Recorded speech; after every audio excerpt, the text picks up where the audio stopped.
Terima kasih klik video ini dan jangan lupa subscribe.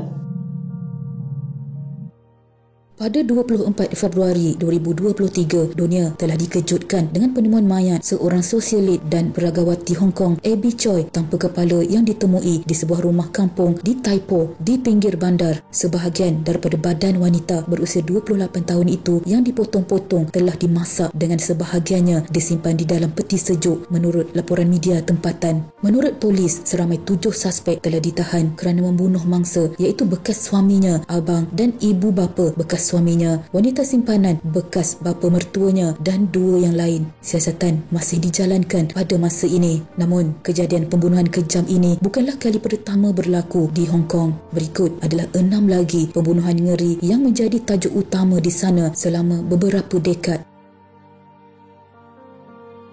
Pada 1980-an, seorang pemandu teksi Lam Kor Wan telah mengambil 4 penumpang wanita yang berumur antara 17 dan 31 dan mencekik mereka hingga mati. Dia kemudian membawa mayat itu ke flatnya di mana dia memotong mangsa dengan gergaji elektrik. Lam kemudiannya menyimpan organ seksual mereka dalam balang yang dipenuhi dengan cecair bahan pengawet. Disebabkan itu, Lam digelar sebagai pembunuh balang atau tukang daging. Lam kini berusia 68 tahun, juga dilaporkan mengambil gambar dan video mangsanya. Dia ditangkap pada tahun 1982 selepas seorang juruteknik foto menyedari bahawa bahagian payudara yang terputus adalah antara imej yang dihantar Lam untuk dicuci. Lam dijatuhi hukuman mati yang kemudiannya ditukar kepada penjara seumur hidup. 2 remaja British, iaitu seorang lelaki Kenneth McBride berusia 17 tahun dan seorang wanita Nicola Myers berusia 18 tahun dibunuh oleh 5 samseng di Bukit Braemar, sebuah daerah kediaman lereng bukit kelas atasan di timur Mid-Levels. 5 lelaki berusia antara 16 dan 25 tahun itu pada mulanya cuba merompak pasangan itu. Bagaimanapun, mereka merogol Nicola dan membunuh kedua-dua remaja itu selepas mereka mendapati mangsa hanya mempunyai $1 Hong Kong pada mereka. Rahang Nicola telah dipecahkan dan menyebabkan kira-kira 500 luka kerat pada badannya, manakala Kenneth mengalami lebih daripada 100 kecederaan dan dicekik. 5 lelaki itu ialah seorang pekerja kasual Pang Shun Yi berusia 24 tahun, pengawal keselamatan Tam Si Fun berusia 20 tahun, Chung Yao Hang berusia 17 tahun dan Chiu Wai Man berusia 25 tahun. Kedua-duanya bekerja sebagai pelayan, serta Wong Sam Lung, seorang tukang masak berusia 16 tahun. Wan mengaku dan di bawah umur semasa jenayah itu ditahan atas pengampunan diraja tanpa dibicarakan. Ini bermakna dia dimasukkan ke dalam penjara dan disimpan di sana sehingga dianggap selamat untuk membebaskannya. Wan telah dibebaskan pada tahun 2004. 4 lelaki lain telah dibicarakan dan didapati bersalah membunuh. Pang, Tam dan Chiu dijatuhi hukuman mati, tetapi hukuman mereka kemudiannya dikurangkan kepada penjara seumur hidup. Chung yang juga di bawah umur ditahan atas pengampunan diraja dan dibebaskan pada tahun 2007.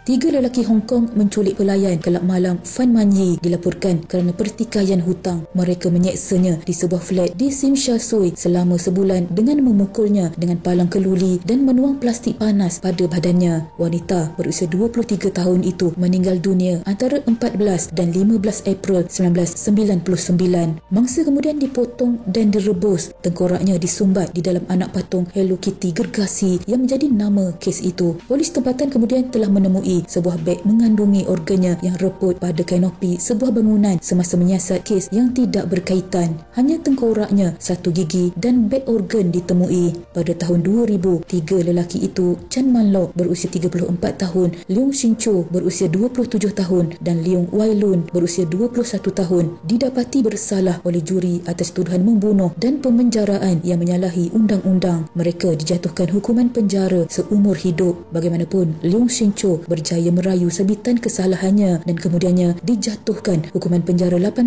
tahun berikutan perbicaraan semula. Dia dibebaskan dari penjara pada tahun 2011 tetapi kembali ke penjara pada Ogos 2022 kerana menyerang seorang gadis secara tidak senonoh.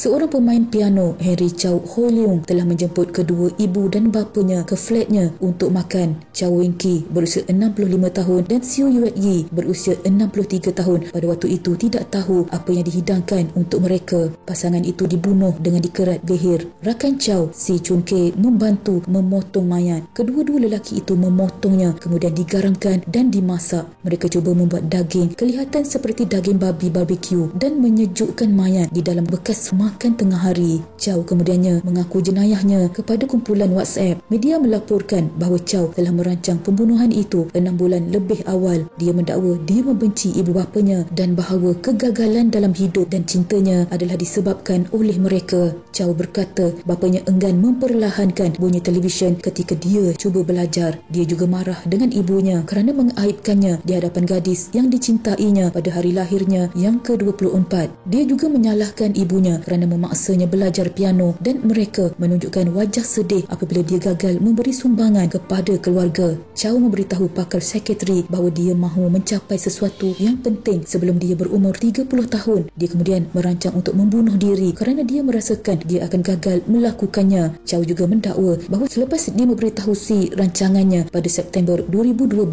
Si memberi inspirasi kepadanya untuk membunuh ibu dan bapanya. Pada tahun 2015, Chow didapati bersalah atas 2 pertuduhan membunuh. Dia berumur 31 tahun ketika itu. Bagaimanapun, Si telah dibebaskan daripada tuduhan pembunuhan walaupun dia mengaku dia telah menguruskan mayat pasangan itu secara tidak sah. Hakim menjatuhkan hukuman penjara 1 tahun kerana peranannya agak kecil. Si dibebaskan dari penjara pada tahun 2015 kerana dia telah menjalani tahanan reman selama 2 tahun.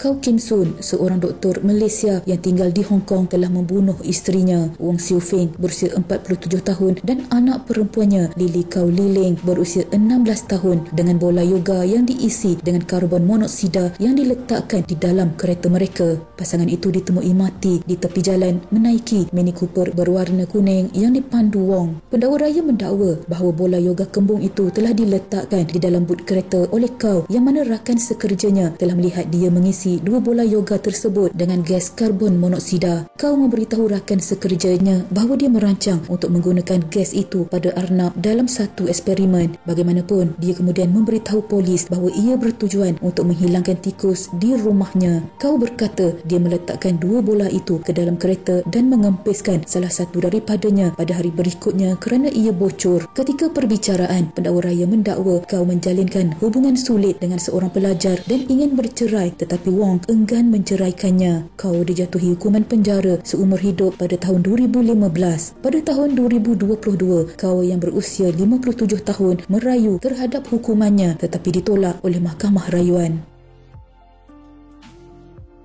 Seorang Profesor Chung Ki Chung berusia 56 tahun yang terperangkap dalam perkahwinan yang tidak membahagiakannya telah membunuh isterinya dan memasukkan mayatnya ke dalam beg pakaian. Chung telah mengaku membunuh Tina Chan berusia 53 tahun pada tahun 2018 di kediaman mereka di asrama Wellin University, di mana dia adalah seorang warden di situ. Chung mencekik isterinya dengan wayar kabel semasa mereka berada di atas katil pada waktu malam. Sebelum kejadian, mereka dilaporkan telah bertengkar. Tina Chan memarahi Chung kerana tidak menyokongnya semasa perselisihan faham dengan anak perempuan mereka. Chung kemudian menyembunyikan mayat itu di dalam beg pakaian hijau dan meninggalkannya di balkoni. Memandangkan mayat itu tidak lama lagi akan mula berbau, Chung membeli 6 papan kayu dan mencipta keranda untuk menyembunyikan mayat itu. Dia kemudiannya memindahkan keranda ke pejabat universitinya. Chung telah membuat laporan bahawa isterinya hilang. Bagaimanapun, polis mula curiga selepas mendapati rakaman CCTV. Chung mengangkat kotak kayu besar dari asrama ke pejabatnya di universiti. Pegawai polis kemudian menyerbu pejabatnya dan menemui beg pakaian yang berdarah dan berbau busuk di dalam sebuah kotak kayu.